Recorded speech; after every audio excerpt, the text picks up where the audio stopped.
بسم اللہ الرحمن الرحیم۔ مصافحہ کے آداب۔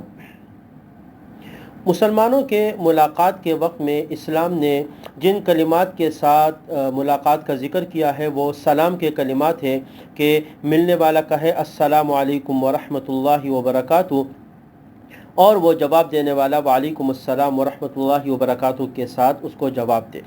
اس موقع پر ان کلمات کے ساتھ ساتھ ہاتھ کا ملانا جس کو مصافحہ کہا جاتا ہے، اسلام نے اس کو بھی پسند کیا ہے اور تاکید فرمائی ہے، اس کے بھی چند آداب ہیں۔ چنانچہ آج کے درس میں مصافحے کے آداب کو ذکر کرنا ہے۔ نمبر 1، مصافحے کا پہلا ادب نمبر یہ ہے کہ مصافحہ اصل میں سلام کی تکمیل کرتا ہے، یعنی پہلے جب سلام کے کلمات ادا کر دیے جائے اور اس کے ساتھ ساتھ مصافحہ بھی کر لیا جائے تو سلام کی تکمیل ہو جاتی ہے۔ نمبر 2، مصافحہ دونوں ہاتھوں کے ساتھ کرنا چاہیے۔ نمبر 3، مصافحہ کرنے سے جو دونوں ہاتھ ملاتے ہیں تو ان کے صغیرہ گناہ جھڑ جاتے ہیں۔ آپ صلی اللہ علیہ وسلم نے یہ فضیلت بیان فرمائی کہ اللہ پاک ان کے گناہوں کو معاف کر دیتے ہیں۔ نمبر 4، پہلے سلام کیا جائے گا، اس کے بعد مصافحہ کرنا چاہیے، کلمات پہلے ادا کر لینے چاہیے۔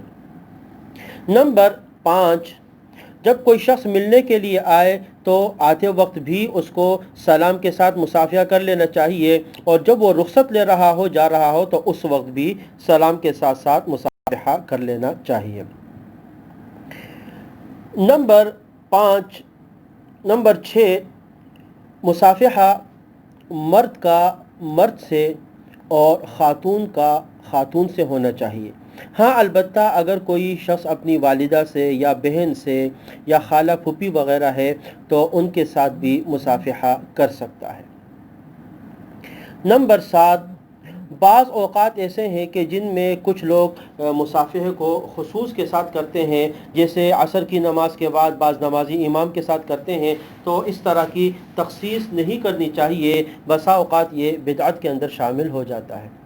نمبر 8، مصافحہ کرتے وقت ہاتھ کا چومنا ثابت نہیں ہے، لہٰذا ہاتھوں کا چومنا وغیرہ یہ درست نہیں ہے۔ نمبر 9، مصافحہ کے بعد ہاتھ کو سینے پر رکھنا، اس کا بھی ذکر نہیں آتا، لہٰذا صرف ہاتھ کا ملا دینا چاہیے اور اس کو سینے پر رکھنے کا ثبوت نہیں ملتا۔ یہ چند آداب ہے جو کہ کتابوں میں ذکر ہے۔ اللہ تبارک و تعالی ہمیں اس کو اختیار کر دے اور عمل کی توفیق نصیب فرمائے۔ وآخر دعوانا ان الحمد للہ رب العالمین۔